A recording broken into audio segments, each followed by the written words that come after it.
Tak jo, tak ste ready? Tak ahoj, ja som Soňa, veky som tiež projekťák, s projektovým manažmentom mám skúsenosti cca 3-4 roky, z toho rok a niečo som veky. No a aby ste nemuseli tých 15-20 minút, čo tu na vás niečo budem rozprávať, luštiť, ako sa číta moje priezvisko, tak je to Danežďová. A tí z vás, čo si to zapamätajú aj po konci toľku, tak poklona už teraz, pretože väčšina mojich kolegov si to nepamätá dodnes. Vrátane tým lídra teda. No a ako jediná na vás budem hovoriť slovensky, tak ak by ste potrebovali tlmočníka, tak kolega Marek sa ponúkol, že by to skúsil a ja by som to teda chcela vidieť. Takže, takže nikto? OK. Tak ja som si pre vás dneska pripravila tému, ako riadiť viacero projektov súčasne, ale nezblázniť sa pri tom. Keď som vlastne tak nejak premýšľala nad tým, ako tú tému uchopiť, tak ako prvé ma napadol oslík s mrkvou. Po slovensky je to inak somár, ale pre vlastné dobro to nebudem používať. A vlastne prečo ma napadol oslík s mrkvou, tak je to preto, že podľa mňa jedna z najdôležitejších vlastností projekťaka je cieľavedomosť. A tam mi nikdy nechybala, tak ma mamka od malička prirovnávala k takému oslíkovi s mrkvou, pretože som za každým cieľom utekala ako ten oslík za svojou mrkvou pred nosom. A nemýlila sa v podstate. Ja som ten oslík teraz, projekťák, a tá mrkva je projekt. Keď sa ale obhliadnem za svojou vysokou školou a všetkými kurzami projektového manažmentu, ktorými som prešla, tak všetky mali jedno spoločné a to bolo to, že sa zameriavali na určitú metodológiu, postup, ako riadiť nejaký projekt úspešne, efektívne, ale práve jeden projekt od začiatku do konca a väčšinou v kontexte len toho jedného projektu.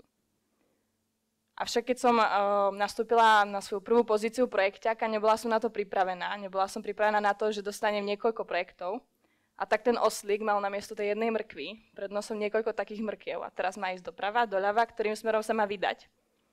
Ja pre vás nemám žiadny univerzálny návod alebo nejakú jednoduchú metodológiu, ako riadiť viacero projektov súčasne, ale ukážem vám zo pár tipov, ktoré fungujú mne, ktoré používam ja, niekde som sa ich dozvedela a zdajú sa mi byť fajn. Predtým, než sa do toho pustím, tak by ma zaujímalo, koho realita bola podobná. Kto z vás riadi viacero projektov, alebo v minulom zamestnaní mal na starosti viac projektov. Tak tu nedvihnite ruku. Tak je vás tu pomerne dosť. Tak dúfam, že sa nejakými tipmi inšpirujete. A určite budem rada, ak mi potom po toľku dáte vedieť, či niektorý z tých tipov už využívate aj vy. Prípadne, či máte nejaký iný, ktorý vám tú prácu uľahčuje. Môj prvý tip je vybudovať samostatný tím, o tom ale nebudem hovoriť, pretože už o ňom rozprával Patrik. Skočíme teda hneď na druhý a tým je dynamika projektu. Pre mňa ako projekťaka je veľmi dôležité chápať dynamiku mojich projektov. Každý projekt je iný a teda preto si myslím, že nedáva zmysel každému projektu venovať rovnako veľa času a rovnako veľa pozornosti a vraciať sa k nemu s rovnakou frekvenciou. Predstavme si teda, že máme projekty ABC a pravdepodobne tá situácia, ktorú vidíte teraz na obrázku, že budem čo deň striedať medzi projektami, nebude úplne reálna. Reálnejšia situácia asi bude, že mám napríklad projekt A, kde sa z týždňa na týždeň alebo niekoľko dní teda veľa vecí nemení a stačí sa mi k nemu vrátiť raz, dvakrát za týždeň. Naopak projekt B vyžaduje moju pozornosť aspoň raz za deň a teda každý deň sa k nemu vrátim a venujem mu nejaký čas. A potom tu je projekt typu C, ktorý má napríklad Patrik, kde sa na 15 minút otočí a všetko je úplne inak. A takému projektu sa snažím venovať svoju plnú pozornosť a mať oči na stopkách. A čo si teda z tohto typu odniesť je to, že vnímanie vlastne tej dynamiky projektov alebo toho časového cyklu projektov vám umožní využívať svoj čas efektívne a vďaka tomu sa k tomu projektu vrátite len vtedy, keď to naozaj ten projekt potrebuje, vyžaduje, nie viac, nie menej. Môj druhý tip, ktorý vlastne súvisí aj s dynamikou projektov, je centrálna timeline. Pod centrálnou timeline mám na mysli nejaký jednotný pohľad na všetky moje projekty. Ten spôsob vizualizácie je samozrejme na vás. Môžete použiť, čo vám je bližšie, s čím sa vám dobre pracuje. Ja tu mám jednoduchú tabuľku, kde vľavo mám nejaké dátumy a v tých ďalších slobcoch sú nejaké dôležité milestony, deadliny, aktivity na tých mojich projektoch. No a takáto timeline vám umožní vidieť na jeden pohľad, kde je vlastne toho až moc nákope a kde potrebujete tomu týmu aj sebe vlastne uľaviť. No a potom na základe nejakých priorít, vzťahu s klientom, podľa toho, ako toho klienta poznám, aké mám kapacity na projekte, tak sa snažím tie jednotlivé milestone činnosti posúvať tak, aby som z toho nemala stres, aby toho nebolo veľa na kope. Teraz nemusíte až tak venovať tomu obsahu, čo je v tej tabulke. Dôležitejšie je ten vlastne cieľ a tá myšlienka, že vlastne sa na tie všetky projekty snažím pozrieť ako na taký jeden celok, ako na jeden veľký projekt.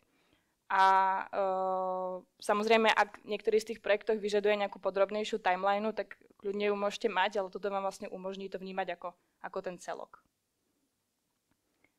No a ak by ste si z tohto talku mali odniesť len jednu vec, tak si myslím, že to je práve táto a je to sériový monotasking. Čo pod tým mám na mysli je to, že ľudia nevedia multitaskovať. Hoci ženy rady hovoria, že to vedia, tak ja som žena a teda neviem to. A ľudský mozog vlastne medzi tými činnosťami prepína medzi koncentráciou na jednotlivé činnosti a viacero činností naraz dokážete urobiť vlastne len vtedy, ak maximálne jedna z nich vyžaduje nejakú väčšiu koncentráciu, je pre vás kognitívne náročná. No a možno si spomeniete, keď ste mali čerstvo vodičák, tak aké bolo náročné šoférovať, pritom sa s niekým rozprávať, potom ešte radiť pri križovatke alebo ešte sledovať značky.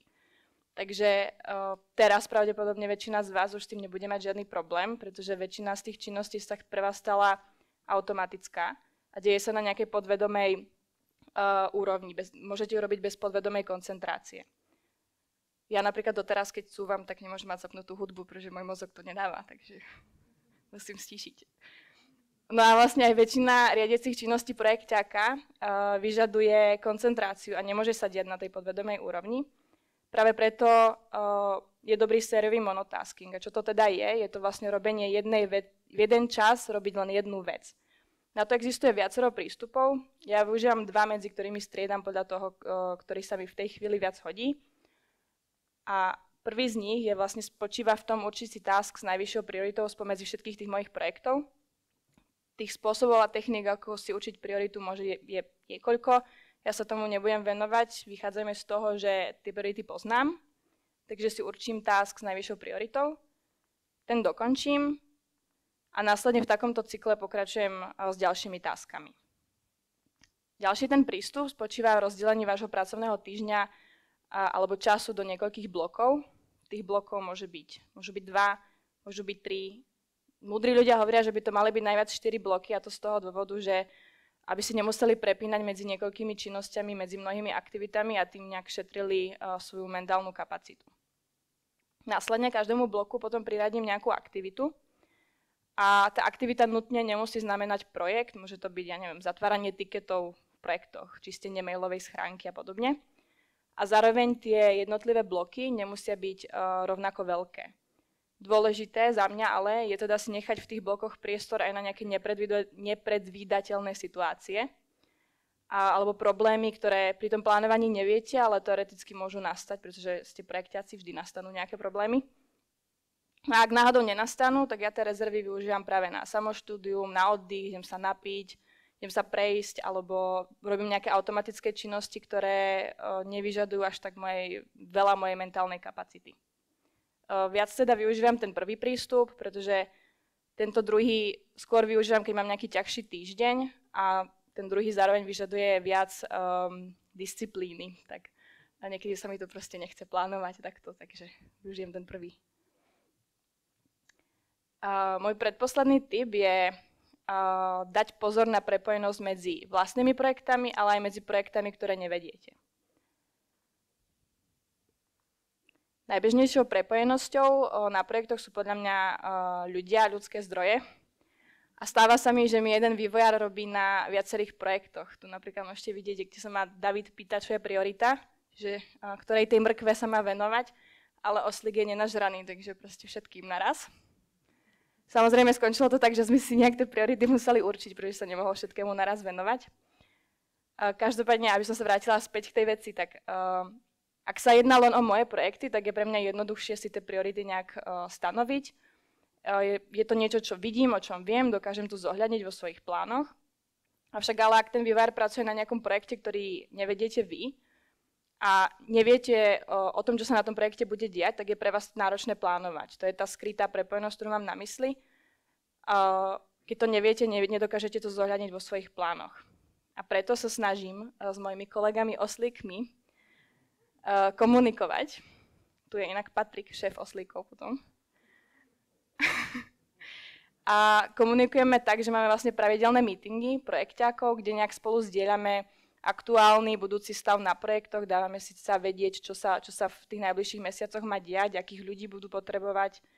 Máme kapacitné meetingy, kde spoločne zdieľame vlastne nejaké informácie, ktoré môžu ovplyvniť kapacity na najbližšie mesiace a následne plánujeme detailnejší výhľad na 2 týždne, čiže plánujeme kapacitu vývojárov tak, aby to nejak fungovalo ako celok. A hovorím ako celok pretože musíme sa nejak dohodnúť a vlastne je dôležité vyjednávať a samozrejme je dôležité aj zohľadniť priority jednotlivých projektov alebo priority tých činností, ktoré nás čakajú.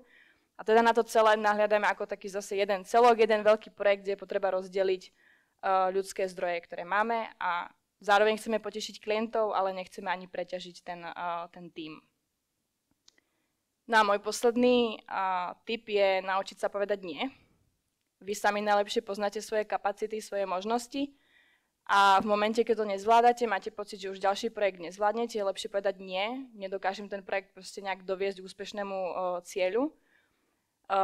Otvorene to komunikovať, ako si to vlastne zobrať na triko a potom ten projekt nedopadne dobre, ani klient nebude spokojný, ani tá firma nebude spokojná.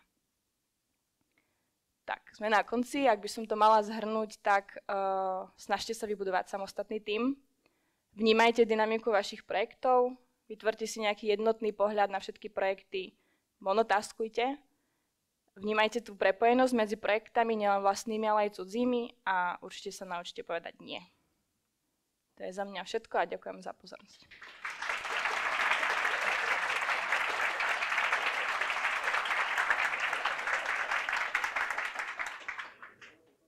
Máte nějaké otázky?